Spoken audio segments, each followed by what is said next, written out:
እንሄዳለን። በዚያንም ቀን ኢየሱስ ከቤት ወጥቶ በባህር አጠገብ ተቀመጠ። እርሱም በታንኳ ገብቶ እስኪቀመጥ ድረስ ብዙ ሰዎች ወደ እርሱ ተሰበሰቡ። ሕዝቡም በወደቡ ላይ ቆመው ነበረ። በምሳሌም ብዙ ነገራቸው፣ እንዲህም አላቸው። እነሆ ዘሪ ዘርን ሊዘራ ወጣ። እርሱም ሲዘራ አንዱን በመንገድ ዳር ወደቀ፣ ወፎችም መጥተው በሉት። ሌላውም ብዙ መሬት በሌለበት በጭንጫ ላይ ወደቀ። ጥልቅ መሬትም ስላልነበረው ወዲያው በቀለ። ፀሐይ በወጣ ጊዜ ግን ጠወለገ፣ ስርም ስላልነበረውም ደረቀ። ሌላውም በእሾህ መካከል ወደቀ፣ እሾህም ወጣና አነቀው። ሌላውም በመልካም መሬት ላይ ወደቀ፣ አንዱም 100 ሌላውም 60 አንዱም 30 ፍሬ ሰጠ። የሚሰማ ጆሮ ያለው ይስማ ይላል። ስለ ቃሉ በድጋሚ አምላካችን ስሙ የተመሰገነ ይሁን። ይህ ቃል ጌታችን መድኃኒታችን ኢየሱስ ክርስቶስ በመዋዕለ ሥጋዌ ዘመኑ በዚህ ምድር ሲመላለስ ተጽፎ የምናገኘው ያስተማረው ትምህርት ነው። ተጽፎ የምናገኘው ወንጌል ላይ ነው። ወንጌል እንደምታውቁት አምላካችን ኢየሱስ ክርስቶስ በዚህ ምድር ላይ በቃል ያስተማረውን በእጆቹ የሰራቸውን ተአምራት በፍጻሜም ደግሞ ለድኅነተ ዓለም ሲል ራሱን ቤዛ አድርጎ መስጠቱ ተጽፎ የምናገኝበት የከበረ የቤተ ክርስቲያናችን መጽሐፍ ነው። ወንጌል ግን ከመሰበኩ በፊት አስቀድሞ የተኖረ መጽሐፍ ነው። እስኪ ወንጌል በሉ። የተኖረ መጽሐፍ ነው። አዎ መጽሐፉ ከመጻፉና እኛ ጋር ተሳልመን ተነቦ ከመስማታችን በፊት ወንጌል መጀመሪያ የተኖረ ነው። ክርስቶስ የኖረውን ሕይወት ነው ደቀ መዛሙርቱን እንዲጽፉት ያደረጋቸው እንጂ ጽፈውት አይደለም ከዛ በኋላ የኖረው እና ወንጌላት ክርስቶስ ኖሮ መጻፋቸው ራሱ አንደኛው ማሳያና ማስተማሪያ የሆነው የሚሰበክልን ማንኛውም የቤተ ክርስቲያን መሰረታዊ ትምህርትን በሉት የሕይወትም ትምህርት የቤተ ክርስቲያን ድምጿ ለማሰማት ብቻ በሊቃውንቱ የምታወጣው ድምፅ ሳይሆን የሚኖር ሕይወት። የትኛውም የቤተ ክርስቲያን ትምህርት የእውቀት ያለብንን ጉድጓድ ወይንም ደግሞ አለማወቃችንን የሚደፍንልንና አዋቂዎች የሚያደርገን ብቻ ሳይሆን የትኛውም ቃለ እግዚአብሔር የሚኖር ሕይወት። ለዛ ነው ጌታችን ኢየሱስ ክርስቶስ አስቀድሞ የኖረውን ነገር ለደቀ መዛሙርቱ ለዓለም ሁሉ ዜና እንዲሆን ከቃሉ ብቻ ሳይሆን ከሕይወቱ መማር እንዲችሉ ጻፉት አላቸው። ለዛ ነው ደቀ መዛሙርቱ ያንን አደረጉት። ቅዱሳኑን ከዛ በኋላ የተነሱት በሙሉ የሕይወት ታሪካቸው፣ ገድላቸው፣ ድርሳናቶቻቸው የሁሉ ሲጻፉ ኖረውት ነው የሚጻፈው እንጂ ከመኖራቸው በፊት ተጽፎ እንዲህ አድርገውት ለማለት አይደረግም። ስለዚህ ወንጌል የሚሰበክ ስብከት ብቻ ሳይሆን የሚኖርም ጭምር ሕይወት እንደሆነ ክርስቲያኖች ማወቅ አለባቸው። ክርስቶስ ለዛ ነው ወንጌልን በሚያስተምርባቸው በመዋዕለ ሥጋዌ ዘመኑ ላይ በእያንዳንዱ በሚገኝባቸው ቦታዎቹ ላይ ሰሚዎቹ አስቀድመው ትምህርቱን እንዲያዳምጡት ከዛ እንዲኖሩት ነው። መጨረሻ ላይ መጻፋቸው አይቀርም። እንዲህ ተብሎ ነበረ ለታሪክ ማስቀመጣቸው የማይቀር ነገር ስለሆነ መጀመሪያ ወንጌል ይሰማል፣ ከዛ ይኖራል። እስኪ ወንጌል በሉ። ይሰማል፣ ከዛ ምን ይደረጋል? ይኖራል። አብዛኞቻችን የወንጌልን ቅደም ተከተል አዛብተነው ካልሆነ በቀር ያልሰማነውን ልንኖረው አንችልም። የምንኖረውን ደግሞ የሰማነው ከሆነው ጋር አብሮ የሚመሳከርና የሚተያይም ጭምር።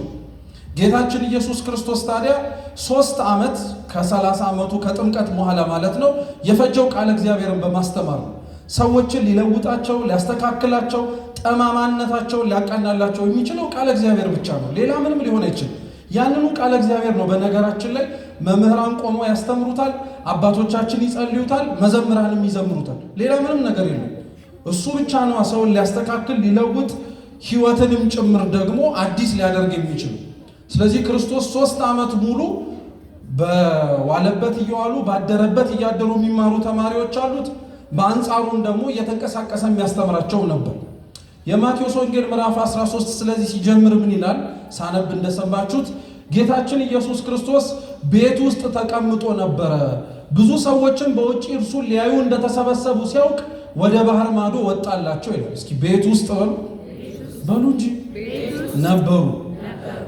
አድራሻን ማዕከል አድርጎ የተጻፈ ነገር አይደለም። በነገራችን ላይ አንዳንድ ሰው ክርስቶስ ቤት ውስጥ ነበረ ወጥቶ አስተማረ ሲባል በቃ ከቤት ወደ ሜዳ ላይ ወጣ ለማለት ያስፈልጋል።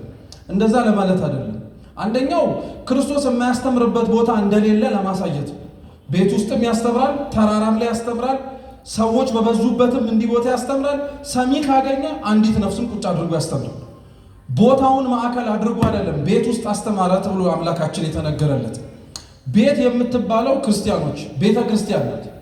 ክርስቶስ የሚሰማው ሰው ካገኘ እንኳን ቤተክርስቲያን ውጭ ባህር ማዶ ያልገቡትንም ሰዎች ይናገር አድማጭ ካለ ማለት ነው። ለዛ ነው ትምህርቱን ሲጠቀልል መጨረሻ ላይ ሰምታችሁታል። የሚሰማ ጆሮ መስማትን ይስማ ይላል። ቤት ውስጥ ያለ ሰውማ እንደሚያዳምጥ እኮ ይታወቃል። ያው የተለያየ አቋም ከሌለው በቀር ውጭ ያለ ሰው ግን ስላልገባ የማይጮህለት እንዳይመስላችሁ እያለ ነው። ሁለተኛው ግን ጌታችን ኢየሱስ ክርስቶስ ከቤት ወደ ውጭ የወጣበት ምክንያት ብዙ ሰዎች እርሱን ለማየት ይናፍቁ ስለነበረ ክርስቶስን ያስተማረበት ቦታ ላይ የሚገኙ ቃሉን የሚሰሙ ተማሪዎቹ በሙሉ ሁሉም ቃል እግዚአብሔር ለመስማት አይሰበሰቡ። አንዳንዶች እውነት ነው ቃሉን ሰምተው እስከ መጨረሻው ለመጽናት ይማራሉ። ሌሎች ውበት ደምግባቱን ለማየት የሚመጡ አሉ። ሌሎች ተአምራትን ፈልገው የሚገኙ አሉ። አራተኞቹ ምግብና መጠጥ ፈልገው የሚመጡ አሉ። አምስተኞቹ ደግሞ ለክስ የሚገኙም አሉ። ክርስቶስን ለመስማት ይሰበሰቡ የነበሩበት የሕዝብ ምክንያት እኛም አሁን ቤተክርስቲያን ውስጥ የምንገኝ ሰዎች የምንመጣበት ምክንያት ነው። ዛሬ አሁን የመጣን ሰዎች አንዳንዶቻችን እውነት ለመማር እግዚአብሔር የሚያስተምረውን የሚናገረውን ነገር ለማድመጥ የተገኘን ሰዎች አሉ። ሌሎቻችን ደግሞ ቤተክርስቲያን ውስጥ የምንገኘው እርቦን ጠምቶን። ለነገሩ አሁን ጽጌም እያለቀ ስለሆነ ነው እንጂ የጽጌ ወቅት ለዚህ ጥሩ ማሳያ።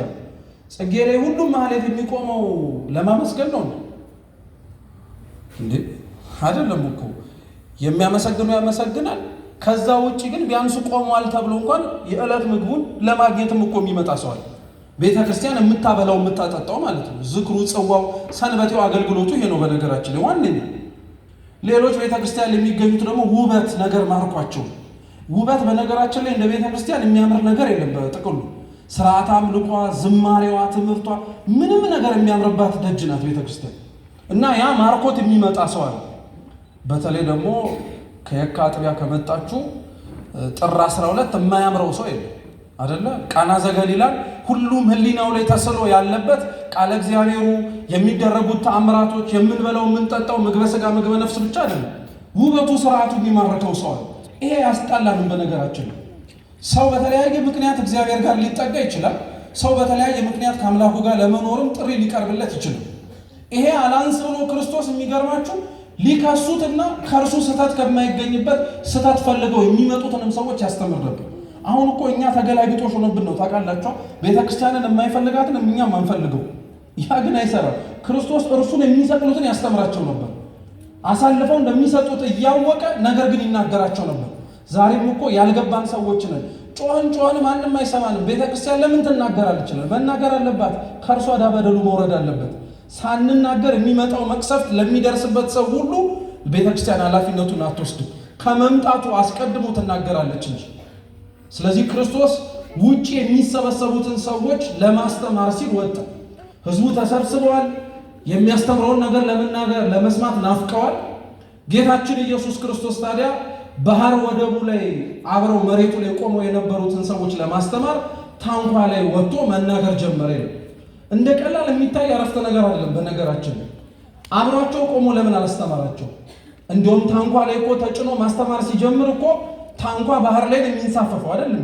ባህር ላይ እየተንሳፈፈ ነፋስ አለ፣ ለመናገር አይመችም። አድማጭም ምን አልክ እያለ በጣም አድርጎ ለማድመጥ በጣም ይከብደው። ክርስቶስ እነርሱን ለማስተማር ግን አብሯቸው የቆሙበት ወደብ ጋር ሊቆም አልፈለገም። እነሱ የማይደርሱበት ታንኳ ላይ ተቀመጠና ቆሞ ማስተማር ጀመረ። ክርስቶስ የተሳፈረባት ታንኳ ክርስቲያኖች፣ አንደኛ ቤተ ክርስቲያን ናት። ቤተ ክርስቲያን ክርስቶስ ብቻ የሚሳፈርበትን ታንኳ ናት። ታንኳ መሸከም የምትችለው ከጀልባና ከመርከብ አቅም አንጻር አንድ ሰው ብቻ ነው። ቤተ ክርስቲያንም ስጋዊ በሆነ አይምሮ በውጪ ለሚያያት ሰው ብዙ ሰው ሊመለከት ይችላል እንጂ መሪዋም አዛዧም ናዛዧም አንድ እግዚአብሔር ብቻ ነው። ታንኳው ላይ ያለው እርሱ ነው ለማለት የምንጠቀመው ለዛ ነው። ሁለተኛው ጌታችን ኢየሱስ ክርስቶስ የተሳፈረባት ታንኳ የእያንዳንዱ የክርስቲያኖች ነፍስ ምሳሌ ነው። ዛሬ ለመታደል ሆኖ እግዚአብሔር እንደ ታንኳ የተባለ ሰውነታችንን እሱ ብቻ ሊቆምበት ሲያስፈልግ ስንቱ ነገር ስለቆመበት ነው ባህሩ እንደፈለገ ወደዛና ወደዚህ የሚያደርግ። ባህር ዓለም ናት። ዓለም እንደፈለገች ክርስቲያኖችን ማንም እንደመጣ እንደፈለገ ወደናዛና ወደዚህ የሚያደርገን ሰውነታችን ታንኳው ላይ ያቆምነው እግዚአብሔርን ብቻ ስላሉ ነው። ሰውነታችን ብዙ ነገር ከብዶታል። ጥላቸው በሉት፣ ቂሙ በሉት፣ በቀሉ በሉት፣ መገፋፋቱ የሚሞተው ሰው ይሄ ሁሉ ነገር ከብዶታል። ይሄ ግን እግዚአብሔር እኛ ላይ ያመጣብን ሳይሆን እኛው ራሳችን ታንኳው ይችላል ብለን ስበን ያመጣነው የራሳችን በደልና ኃጢአት። ለዛ ነው ክርስቲያኖች ሰውነታችሁ መሸከም የሚችለው እኔን ብቻ ነው፣ እግዚአብሔርን ብቻ የሚሸከም ሰውነት ይስጠን አምላካችን። ያ ሁሉ የማይጠቅመው ነገር መወገድ አለበት ከኛ። ስለዚህ ክርስቶስ ታንኳ የተባለች ቤተክርስቲያን ታንኳ የተባለ የኛ ሰውነት ላይ ቆመና ወደቡ ዳር ሆነው የሚያስተምሩትን ሰዎች መናገር ጀመረ። ወደቡ ዳር ያሉት ደግሞ ምን አይነት ሰዎች መሰሎች? አንዳንድ ሰው መስማቱን ማዳመጡን መኖሩን ይፈልጋል፣ ግን ዳር ነው መሆን የሚፈልገው። አሁን እውነት ቤተክርስቲያንን የሚወዳት ሰው በነገራችን ላይ በዚህ ወቅት የሚለቀው ወደቡ ዳር ስለሆነ አይደለም፣ ክርስቶስ ያለበት ታንኳ ላይ አጠገብ መሆን እስከሚችል ድረስ አብሮ መዋኘትን አብሮ ከእርሱ ጋር ለመሄድ የሚናፍቅ ሰው። ትዝ ይላችኋል ጌታችን ኢየሱስ ክርስቶስ በመርከብ ደቀ መዛሙርቱን ተሳፍረው እንዲጠብቁት ካረገ በኋላ ከተወሰኑ ርቀት በኋላ ራሱ ጌታችን ኢየሱስ ክርስቶስ የተሳፈሩበት ባህር ላይ በእግሩ እየተራመደ መጣ። እነሱ የመሰላቸው ቀን ሲያስወጡትና ሲያሳድዱት የነበረው ርኩስ መንፈስ አሁን ደግሞ ባህር ላይ አስጥሞ ሊገለን ነው ብለው ተሳቀው። እየሰማችሁ ነው። ግን ባህሩ ላይ ሲራመድ የነበረው እነርሱ ከመጣባቸው አውሎ ንፋስና የሚያሳቅቃቸው ነገር በሙሉ ሊያረጋጋቸው የመጣው ክርስቶስ ነው። አላወቁትም። ልክ ሲያውቁት እርሱ መሆኑን ግን ቅዱስ ጴጥሮስ ምንድን ያደረገው? እንዲመጣ ወደ እርሱ እንዲጠጋ አዘዛለሁ። እሺ ና። ጴጥሮስ እየረገጠው የሄደው ወገኖቼ ምንድን ደረቅ መሬት ነው? ባህር እኮ ነው እየረገጠ ሄደው። እምነቱ ብቻ ሳይሆን ባህሩን ያስረገጠው አብሮ ወደቡ ዳር እዛ ጋር የተመለከተው ማንንም መሆኑን ስላየ ክርስቶስን ስለሆነ እኮ። ዛሬ ቤተክርስቲያንን ከዳር የምንመለከታት ሰዎች አሉ። ችግሩ የሚመጣው ነገር በሙሉ እኛን የማይመለከተን የሚመስል። ዳር ላይ ሆነ መውቀስ አትችልም። ዳር ላይ ሆነ አስተያየት መስጠት አትችልም። ዳር ላይ ሆነ እንዲህ ቢደረግ አትሆንም። ቤቱ ያንተም ጭምር መገኘት ያለበት ታንኳው የቤተክርስቲያኑ ዙሪያ ላይ ነው እንጂ ወደቡ ዳር ቆመህ እኔን አይመለከተኝም የምንልበት ጊዜ አይደለም። ሁላችንም በምንችልበት በአቅማችን ቤተክርስቲያን ላይ መገኘት ያለብን ወቅት ቢኖር ይሄ ነው። ደግሞ እግዚአብሔር የሚገርመው መልካም መልካም ነገር ላይ የማንሰበሰበው ክፉ ክፉ ስንሰማ የምንሰበሰበው ነገር እኔ ይደንቀኛል። ሁሌ አባዚያችን ግን እኔ እግዚአብሔር ብቻ ይፍታል ሌላ ምን ይባላል። ግን ጭብጡ ምንድነው? ዳር ጋር የምንሆን ሰዎች መኖር እንደሌለብን ክርስቶስ ከዛ በኋላ ነው ዘሩን ሊዘራ ወጣ። ትምህርቱን ብዙ ሊቃውንተ ቤተክርስቲያን አስተምሯቸው ዘሩ የእግዚአብሔር ቃል እንደሆነ ገበሬው ክርስቶስ እንደሆነ የዘራባቸው መሬቶች የኛ የልቡናችን እርሻ እንደሆነ ይሄ ማንም አይጠፋው። እነዚህ ትምህርቶች ላይ ግን የተወሰኑ ነጥቦች ብቻ ነው አንስቼ ትምህርቴን መጠቅለል የምፈልግ።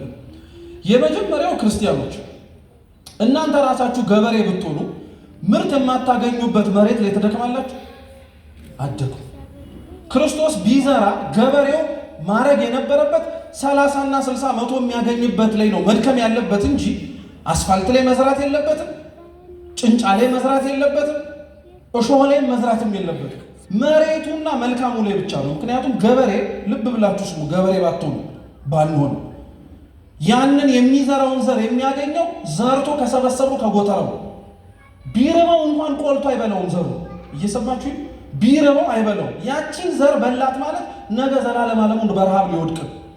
ስለዚህ ረሃቡን ታግሶ ወቅት ጠብቆ የሚያፈራበትን ጊዜ አይቶ ያንን መሬት አለስልሶ የሚያገኝበት ምርት ቦታ ላይ ይዘራው። ገበሬው እግዚአብሔር ከሆነ ዘሩ የእሱ ቃል ከሆነ እንደ ወገኖቼ ፍሬ እንደማናፈራ እያወቀ ለምን እንደሚደክምብን እስኪ መልሱልኝ። መልካም መሬት እንዳልሆነ እርሻችን እኮ ጠንቅቀን እንኳን እሱ እኛ የምናውቀዋለን። ባለቤቱ መጥቶ ፍሬ ልልቀምባችሁ ቢል ምንድነው እኛ ላይ የሚለቅም? ኮሽም ካልሆነ ወይ ያልተዘራብንም ከማግኘት ካልሆነ በቃ ቤተክርስቲያን ያልዘራችብንን ያበቀልን እርሻዎች ነን። አባቶቻችን ያላስተማሩንን ኑሩት ተብለን ያልተሰበከልንን ነው እግዚአብሔር መጥቶ ልቃርም ቢል የሚቃርምብን። ግን ቸርነቱ አይገርም? መልካም መሬት እንዳልሆንን እያወቀ ልቡናችን ደረቅ እንደሆነ እያወቀ ይዘራብን። ለምን? ፍሬ እንደማናፈራ እያወቀ እኮ እግዚአብሔር የሚዘራብን እኛው ራሳችን ተስፋ ቆርጠን ከእርሱ እንድንለይ እኮ ለማድረግ አይደለም።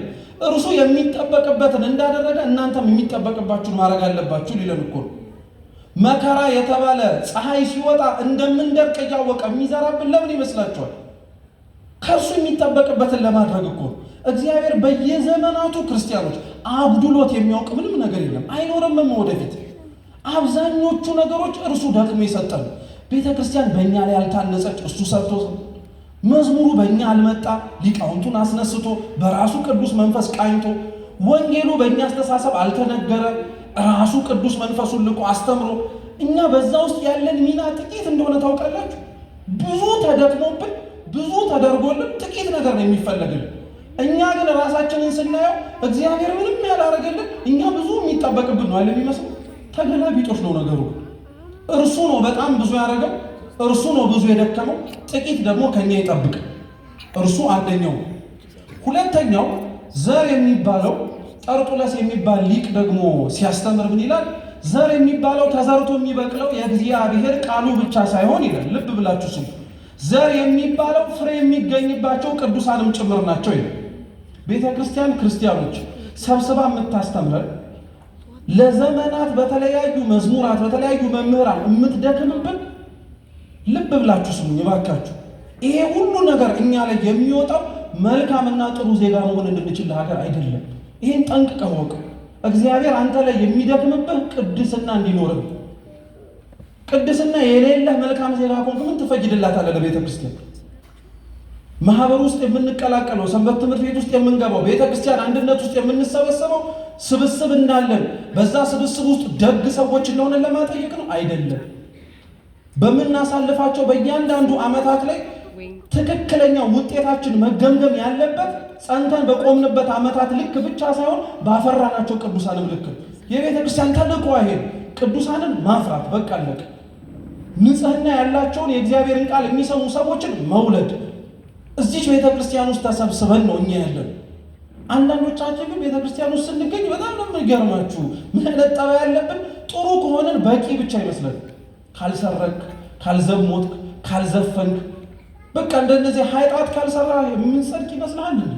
አባ ቢሾይ ካሜል የሚባሉ ከቅርብ ዓመታት 100-200 ዓመታት በፊት የነበሩ ጻድቅ አሉ። ምን ይላሉ መሰላችሁ? ሰው በእግዚአብሔር ፊት የሚመሰገነው ስላልሰራው ኃጢአት ሳይሆን ስለሚሰራው ጽድቅ ነው ይላሉ። እውነት ነው። እግዚአብሔር እኔና እናንተ ለመንግስቱ አክብሮ ግቡ የሚለን ያልሰራነውን የኃጢአት ዝርዝር ልክ አይቶ አይደለም።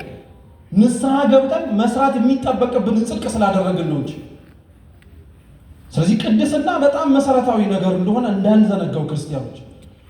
እነዚህን ቅዱሳን ነው እግዚአብሔር ዘራቸው የተባለ። አንዳንዱን ቅዱሳን እግዚአብሔር አምላክ አለት ቦታ ላይ ዘርቷቸዋል። የማያምኑ ሰዎች ነው። የማያምኑ ምንነታቸው ትርጉማቸው ያልገባው ዛሬ አሁን በየአገሩና በየክፍለ ሀገራቱ የምንሰማቸው የሚሞቱት የሚታረዱት ክርስቲያኖች በሙሉ የተዘሩት አንዳንዶቹ በማያምኑ ሰዎች መካከል ምንነታቸውን የማያውቁ ክርስቲያን ማለት የክርስቶስ ተከታይ መሆኑን የማያውቁ በስጋቸው ነው እንጂ በነፍሳቸው ላይ ስልጣን እንደሌላቸው ያልተማሩ እነሱን በማሰቃየትና በመግደል ቁጥራቸውን የሚያወርዱት የሚመስላቸው ሰዎች ላይ ተዘሩ። ለምን ቅዱሳኑን ፍሬ የሚያፈሩበት ገዳም ላይ ለምን አይዘራቸው? ብዙ መነኮሳት እንዲሰበስቡ ለምን በዓታ አጽንተው በብህቱና በረሃ ላይ ያስቀምጣቸው? ብዙ ባህታውያንን እንዲሰበስቡ። ልብ ብላችሁ ስሙኝ ክርስቲያኖች። ቅዱሳንን የማያምኑ ሰዎች ላይ ባሉበት ቦታ ልባቸው በደነደኑበት ስፍራ እግዚአብሔር አምላክ እንዲቀመጡ የሚያደርጋቸው የእነርሱን ጽናት እኛ እንድናይ፣ እነርሱ ባሉባቸው ቦታዎች ላይ ያልበገራቸው የክርስትና ሕይወት እኛ በተቀመጥንባቸው ቦታዎች ላይ እየዋዠቅን ስለሆነ እንድንማርበት ነው። ዛሬ እኮ አስፋልት የተባለ ደረቅ ቦታ ላይ ተዘራንና እኛ ማለት ነው እኛን እምላችሁ ተዘራንና ስናየው ማፍራት አቃተን። ደረቅ ነው መሬቱ። ስለዚህ ከመረገጥ ቢያንስ እንኳን መስሎ መገኘት ይሻላል ብለን የማንመስልበት ቦታ ላይ መስለን የተገኘን እኛው እኮ ነው። ደረቅ ሰዎችን መስለን የተገኘን። ክርስትናችን ካደረግነው ነጠላና አንገታችን ላይ ካለው ማህተብ ውጪ አያርገውና እሱ ቢወልቅ ምንነታችንን ማን በምን ያውቅ? ይሄ እኮ በጣም አስጊ ነገር ነው። ታውቃላችሁ፣ የመጀመሪያዎቹ ዘመን ክርስቲያኖች አንገታቸው ላይ ማህተብ አርገው ነበር እንዴ? ክርስቲያኖች መሆናቸው የታወቀው ነጠላ አጣፍተው ስለሄዱ ነበር የታወቀው? አይደለም። ተው ክርስቲያኖች፣ የምንታወቀው በመገለጫዎቻችን ብቻ አይደለም፣ በአኗኗራችንም ጭምር ነው። ይሄን አልተረዳነውም። ለዛ ነው እግዚአብሔር የማያምኑ ሰዎች ላይ ይዘራቸዋል። መከራ የበዛበት ቦታ ላይ ይዘራቸዋል። በየትኛውም መቼም እውቀት ተሰምታችሁታል። ባዮሎጂ ላይ መቼም ለእጽዋት እድገት ፀሐይ እንደሚያስፈልግ ታውቃላችሁ። ለእጽዋት እድገት የሚያስፈልገው ፀሐይ እንዴት እጽዋቱን ራሱ ሊያደርቀው ቻለ? ቅዱስ ቄርሎስ ዘእስክንድርያ ምን ብሎ ያስተምራል መሰላችሁ? በፀሐዩ የደረቀው እጽዋት የደረቀው ፀሐዩ ሳይሆን ያደረቀው ከስር ቆንጥጦ መሬት ስላልያዘ ነው። አብዛኞቻችን ይላል ታዲያ ቅዱስ ቄርሎስ ከላይ ስንታይ ያፈራን መስለን ስር ሰደን ያላደግን ክርስቲያኖች ነን። እውነት ነው ሐሰት? እውነት። ስር አልሰደድንም።